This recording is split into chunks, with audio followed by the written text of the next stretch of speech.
1, 2,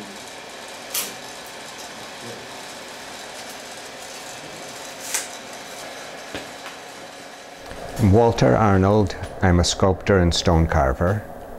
I've been carving all my life. I started as a teenager trying to figure out how to do it, trying to find stone and find tools. Eventually went to Italy where I was able to work with traditional carvers, people from families that had done this for generations, and work directly with them to learn how to carve.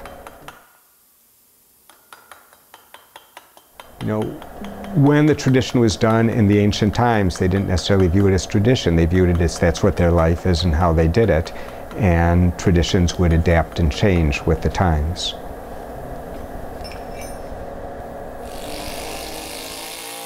Tools haven't changed that much. We do have some new tools. The mallet basically stayed the same until the 1880s when the pneumatic hammer was invented. It's just an air-powered hammer. The chisel's still the same, it's just what's on the back end. With these soft tools that they used, they probably had to spend a lot more time reshaping and sharpening, and also they would have had to do a lot more with abrasives, sanding, polishing, grinding, rather than chiseling, just because the chisel wouldn't hold up that well.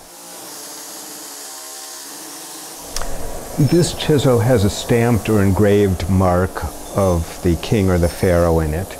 A lot of my tools have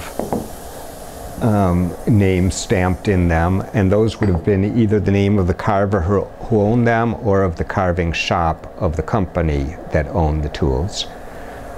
So it's, you know, something interesting similar going on with still marking your tools. I probably look at carvings a lot differently than most people do, and when I look at the ancient carvings, I'll look at them and immediately be thinking about the technique and thinking about how did the type of stone they used affect what they could do. That if it was a type of stone or a type of tools that they couldn't get deep undercutting, they were forced to adjust their technique and do shallow relief or do more stylized or simplistic things. The people I worked with in Italy would tell me about what the studios were like in their fathers' and grandfathers' time, when the owner of the studio would say to the carvers, "I give you the work, God gives you the time." It was a concept that you spend as much time as it takes to do it right.